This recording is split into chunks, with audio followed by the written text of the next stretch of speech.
Hey, it's me, the Matrix Refugee.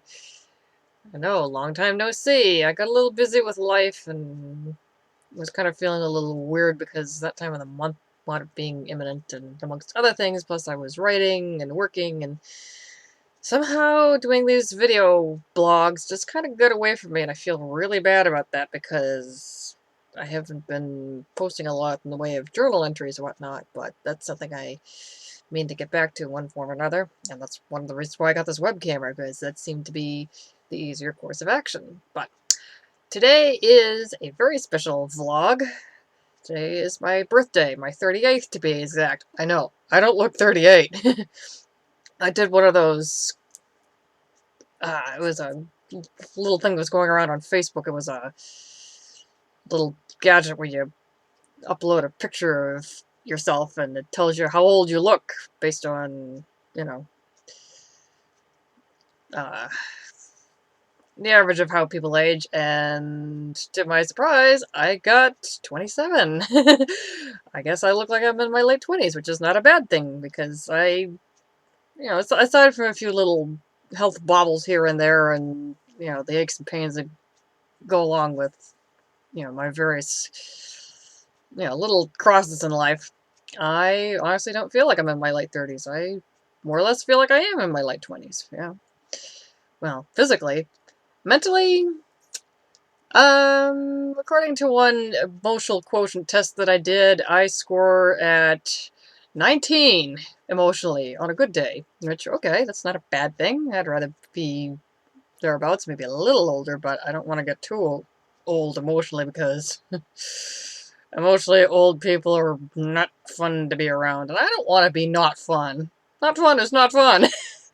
So, proof that I'm definitely in that age bracket. I got myself a plush Luna from Build-A-Bear. That was my adventure today. I went up to the Burlington Mall and got this cute little woogie, which is one of the characters from one of my favorite animated series, My Little Pony: Friendship is Magic.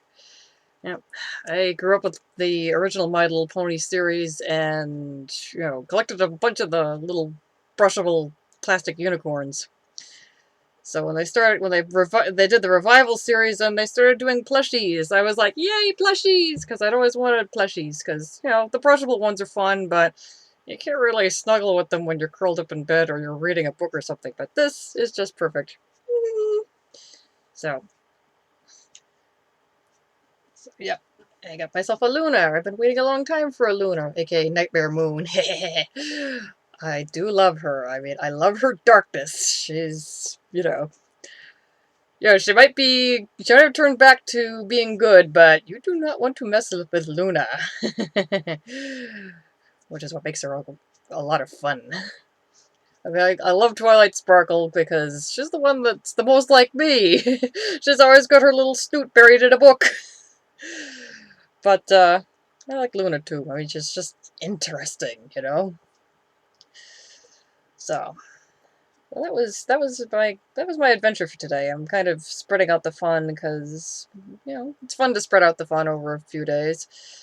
Also, keep my mom in your prayers. She seems to have come down with a rather unpleasant cough, and I feel worried for her, so, keep her in your thoughts or your prayers or your whatnot.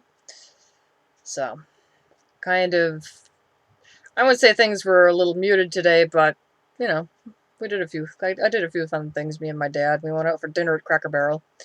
I had their strawberries and cream French toast, which is good, I love strawberries. I think they're my favorite fruit.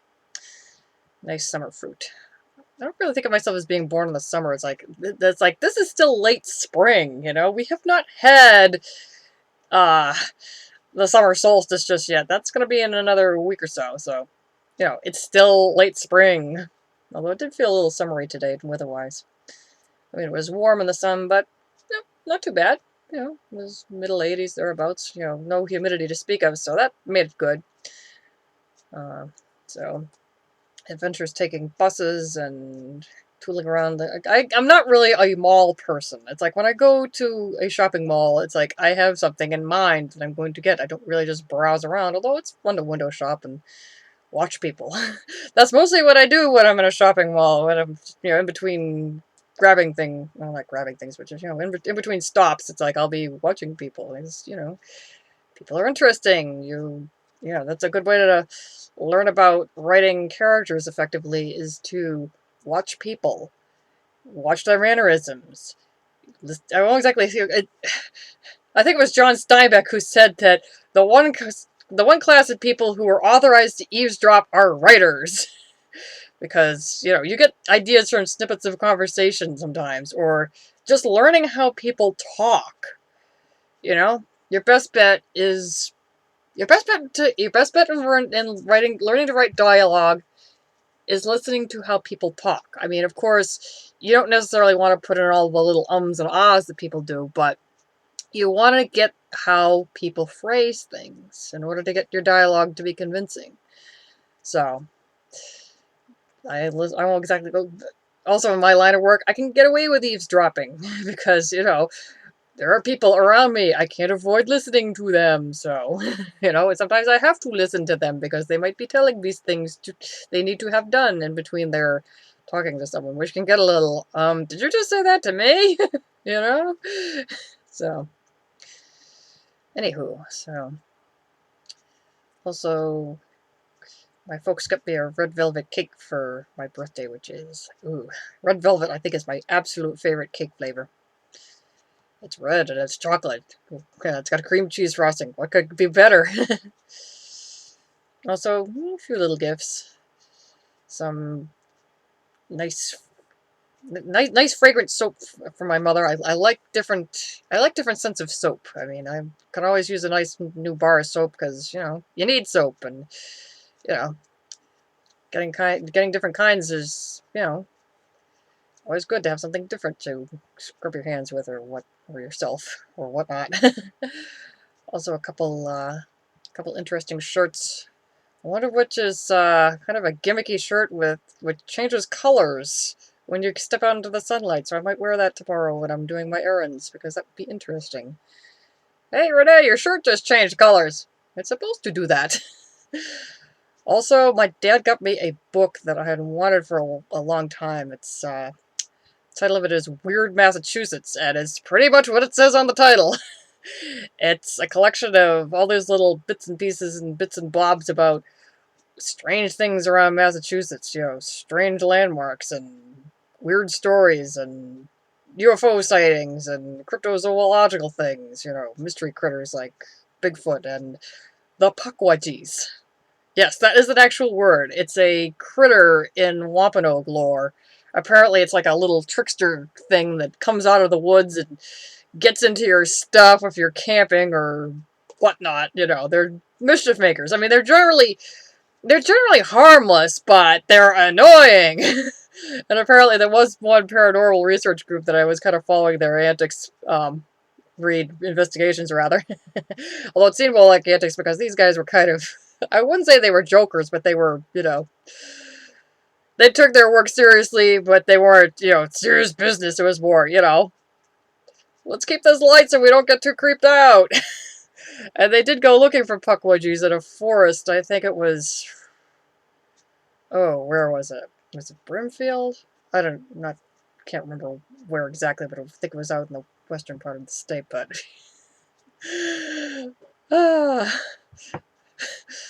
So I won't exactly say that's one of my favorite cryptozoological critters, but because it's a local weird thing, they kind of intrigue me because I think I have seen things moving around in not so much our woods, but like in our bushes outside our house. And whatever it was up on 2 feet.